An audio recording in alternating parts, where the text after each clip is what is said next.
Cash Money Records was one of the hottest labels in hip-hop, churning out platinum hits and defining an era with their signature sound. From the hot boys to solo stars, the roster was stacked with talent that made history. But while some artists went on to superstardom, others faded from the spotlight or took unexpected turns in their careers. You ever wonder what happened to your favorite Cash Money artist? It's your man CJ Williams for Culturalist Theory, and today we're breaking down where are they now for 10 former Cash Money acts. You're gonna want to stick around and find out which former CMB artist is now making millions on OnlyFans.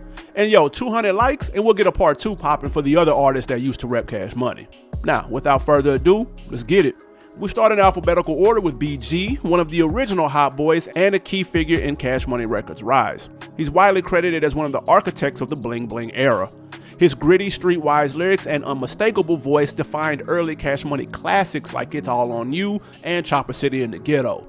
The latter contained his single Bling Bling, which not only became a cultural phenomenon, but also solidified his place in hip-hop history. Despite his success, BG's career was marked by struggles with addiction and legal issues. He parted ways with Cash Money in 2001, citing financial disputes, and launched his own label, Chopper City Records. Spoiler alert, this will not be the last time we mention financial disputes. Through Chopper City Records, he dropped independent projects like Living Legend and Life After Cash Money while maintaining a loyal fan base. However, legal troubles caught up with him, and in 2012, BG was sentenced to 14 years in federal prison on gun possession and witness tampering charges. Even while incarcerated, his name continued to resonate, with fans and fellow artists advocating for his release and keeping his legacy alive. In September 2023, BG was finally released from prison, and his return was met with widespread celebration across the hip-hop community. While we patiently wait on a brand new solo project, you can catch BG on stage on tour right now with his fellow hot boy brethren in a city near you. Birdman, born Brian Williams, is one of the most influential figures in hip-hop, known for co-founding Cash Money Records with his brother Slim in 1991. Under Birdman's leadership, Cash Money became a powerhouse, introducing the world to acts like Juvenile, Wayne, and BG. As an artist, Birdman achieved success as one half of the Big Timers alongside Mannie Fresh, delivering hits like Still Fly and Get Your Roll On. Despite being more prominent behind the scenes, Birdman had a notable solo career with projects like 5 Star Stunner and collaborations with Wayne, including the If You Know banger like Father Like Son. However, his reputation has been marred by controversies, including public disputes with former artists over financial issues, most notably Lil Wayne, who sued him in 2015 over unpaid royalties and delays in releasing the Carter 5. The feud ended in 2018 with Birdman apologizing publicly and the album finally dropping. In recent years, Birdman has shifted his focus to developing a new generation of talent through Cash Money, whether that's with Rich Gang or active artists like NBA Youngboy or Jacquees. While no longer at the forefront as an artist, Birdman's legacy as a mogul who shaped Southern rap and hip-hop at large is undisputed. Love him or hate him, the man who calls himself Baby left an indelible mark on the culture and continues to stay tapped in with up-and-coming talent. Glasses Malone signed with Cash Money in the late 2000s after making a name for himself on the West Coast. With co-signs from Birdman and collaborations with Lil Wayne, expectations were high for his debut album Beach Cruiser. However, delays and label politics kept it in limbo for years before finally dropping in 2011. Not too far-fetched, as a quick flip on the back cover and you'll see logos from Cash Money, Young Money, Who Bangin', and his own label Suburban Noise. That's a lot of hands in one pot. Now, despite solid tracks, the project didn't make a major impact, and Glasses eventually parted ways with CMB. Since then, he stayed active as an independent artist, dropping projects like Glass House 1 and 2, Cancel D's Nuts, and Fuck Glasses Malone. He's also become known for his outspoken takes on hip-hop and street culture, frequently engaging in debates and interviews. His biggest record came in the form of the divisive Tupac Must Die single from 2019, where he raps from the perspective of Pac's alleged shooter Orlando Anderson. Controversial to say the least. In recent years, Glasses has focused on independent releases and podcasting, keeping his name relevant in the industry. While his Cash Money stint didn't pan out as expected, he remains a respected voice in West Coast hip-hop. Should Glasses have had a bigger run with Cash Money, or was independence always the better move? Juvenile, a pivotal figure in Cash Money Records' rise to prominence, became a household name with the 1998 release of the classic 400 Degrees, an album that went 4 times platinum and gave us hits like Ha and the timeless anthem Back That Ass Up. With his laid-back delivery and raw storytelling, Juvenile was at the forefront of putting New Orleans on the hip-hop map. However, tensions over, wait for it, financial disputes led him to leave Cash Money in 2001. He returned to the label in 2003, dropping Juvie the Great, which included the chart-topping single Slow Motion featuring the late Soulja Slim. Despite its success, Juvenile parted ways with Cash Money again in 2005, this time focusing on building his own label UTP Records while continuing to release music independently. Over the years, Juvenile remained active, delivering albums like Reality Check and having his music sampled several times, reminding fans of his enduring influence. In 2023, he headlined a Tiny Desk concert for NPR, which quickly became a viral moment, reintroducing his iconic hits to a new generation and showcasing his staying power in the industry. He parlayed that into a solo nationwide tour with fellow label mate Mannie Fresh. Today, Juvie is celebrated as a Southern rap legend who helped define an era and continues to perform, ensuring that his legacy remains untouchable. Yo, before we continue with the video, have you peeped our brand new merch offering? The Cash Money Raised Me hoodie and t-shirt is available on the site as we speak. But don't sleep on these, they're only available for a limited time. March 21st, they're gonna be gone for good. Don't sweat though, because on the 22nd of March, we're gonna have a brand new label. We're not gonna tell you which one yet. Hey, we were influenced by a lot out here in these streets. So tap in, support the channel, and represent them Cash Money millionaires at the same time. Link in the description. Lil Wayne, often referred to as one of the greatest rappers of all time, or as he calls himself, best rapper alive, started his journey as one half of the BGs before joining the four-man group, the Hot Boys. His rapid-fire delivery and charisma helped propel the group's success with albums like Guerrilla Warfare. However, it was his solo career that cemented his legendary status. Wayne's '99 debut, The Block Is Hot, went platinum and set the stage for a discography that would change hip-hop forever. By the mid-2000s, Lil Wayne had become a dominant force with the Carter series showcasing his evolution as an artist. The Carter 3 in '08, featuring hits like Lollipop and a Millie, won a Grammy for Best Rap Album and solidified his position as a cultural icon. Beyond his music, Wayne's influence extended through his label Young Money Entertainment, which launched the careers of superstars you may be familiar with by the names of Drake and Nicki Minaj. Though Wayne faced legal battles, including a high-profile feud with Cash Money Records, he emerged victorious, securing ownership of his masters and continuing his prolific output. His 2020 album Funeral debuted at #1, proving he remains relevant after decades in the game. More recently, Weezy has been more present in media. First in the sports arena, frequently appearing on First Take and Undisputed, then with his own podcast, Young Money Radio, in 2020. Reports of him returning to the sports world surfaced late 2024 with a rumored show between him and his longtime friend Skip Bayless. Today, Wayne's legacy as a rap innovator is undeniable. With over 120 million records sold worldwide, countless features, and an unmatched work ethic, he continues to inspire the next generation of artists. Yo, let us know down in the comments, did he get snubbed for that Super Bowl performance in New Orleans? Or was Kendrick the right choice? Mack 10, a West Coast legend best known for his work with Westside Connection, surprised many when he joined forces with Cash Money Records in the early 2000s. Signing with the New Orleans-based powerhouse, Mack 10 sought to merge his California style with Cash Money's Southern swagger. His only album under the label, '01's Banger Ball, featured production from Mannie Fresh and collaborations with label heavyweights like Birdman, Weezy, and the Hot Boys. Featured production from Mannie Fresh and collaborations with label mates like Wayne, Birdman, and the Hot Boys. The album was well received, blending Mack's signature gangster rap with Cash Money's distinct sound. Now, despite the initial promise of the unexpected partnership, Mack 10's tenure at Cash Money was short-lived. He left the label after one album, citing creative differences and a desire to focus on his own ventures.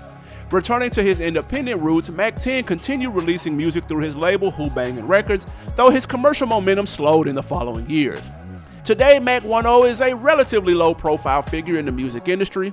While he hasn't released a solo album since Soft White in 2009, he remains active in the West Coast rap scene, occasionally performing, appearing at events, and getting the key to his hometown Inglewood in 2024.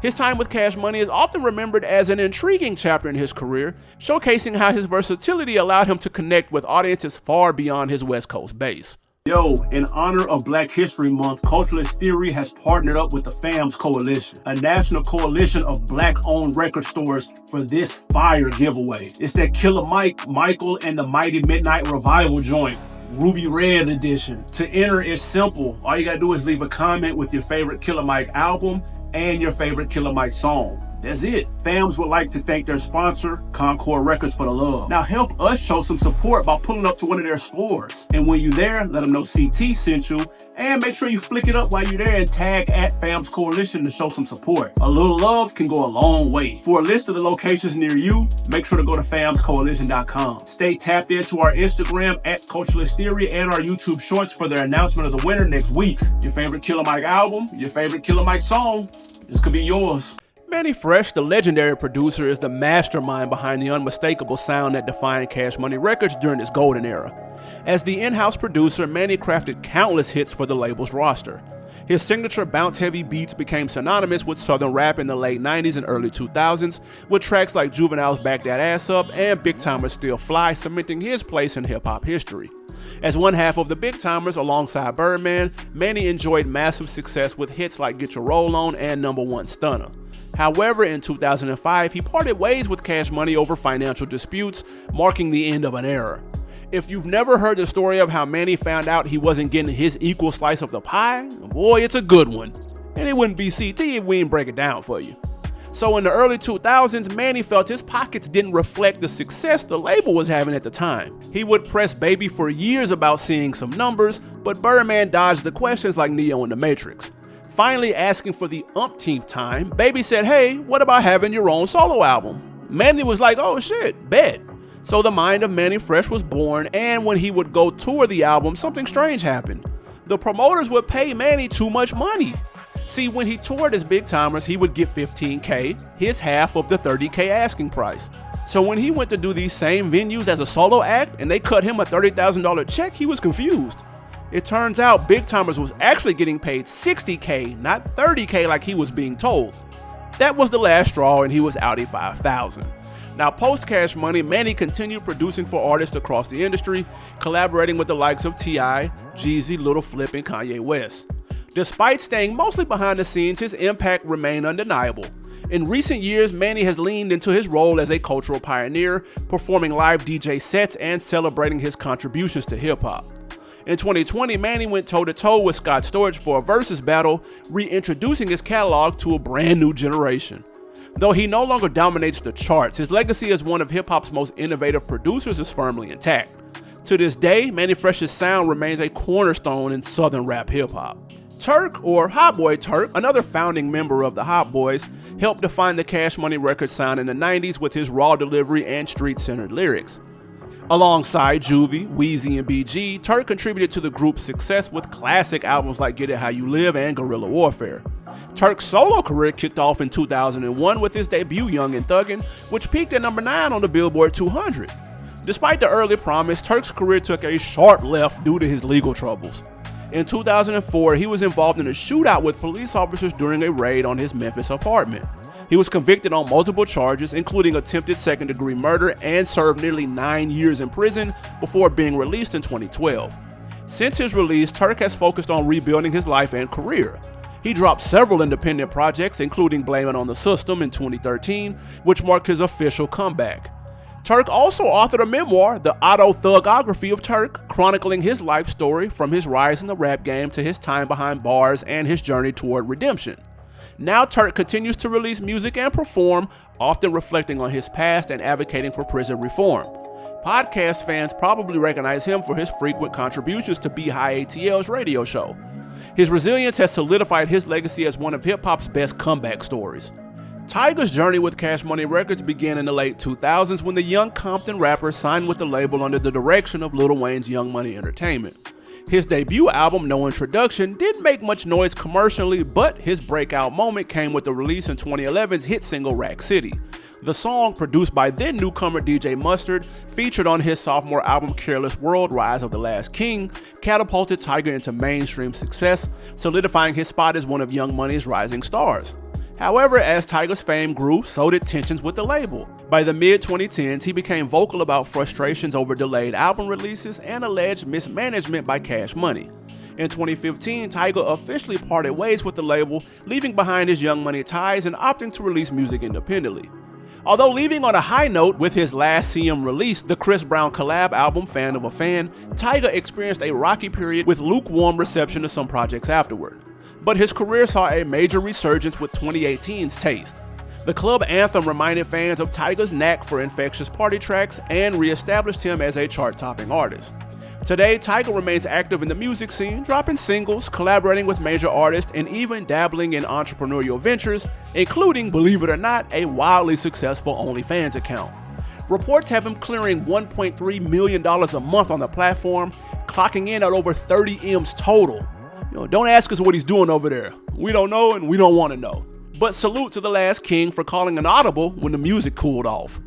UNLV, Uptown Niggas Living Violent, played a pivotal role in shaping the sound and foundation of Cash Money Records during its early years. The New Orleans trio, Lil Ya, Yellow Boy, and Tech 9 delivered gritty, raw tales of street life that resonated deeply within the local scene. Their albums, such as 6 and Barone and Mack Melf Callio, became underground classics, helping put Cash Money on the map. Tracks like Drag 'Em in the River and Pocket Full of Furrow cemented their reputation as one of the city's most influential rap groups. However, their journey with Cash Money ended after business disagreements, and by the late 90s, the group disbanded. Adding to their legacy's tragedy, Yellow Boy was tragically murdered in 1997. Despite their short-lived run, UNLV's music lived on through the Cash Money empire they helped build. Their songs have been sampled and referenced by major acts from the label. Juvenile notably sampled the mystical dish Drag 'Em in the River for his 2001 hit Set It Off,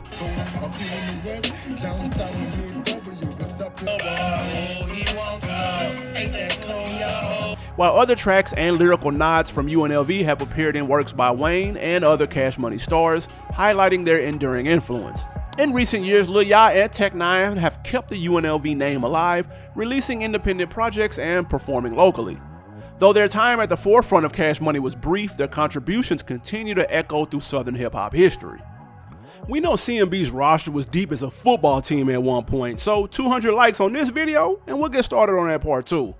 In the meantime, check out our ranking of their albums from worst to first here and tap into our Patreon for bonus content. Like Q's first time listening to Ghetto D. Hey, you don't want to miss that. Until next time, it's your man CJ for CT. I'm out.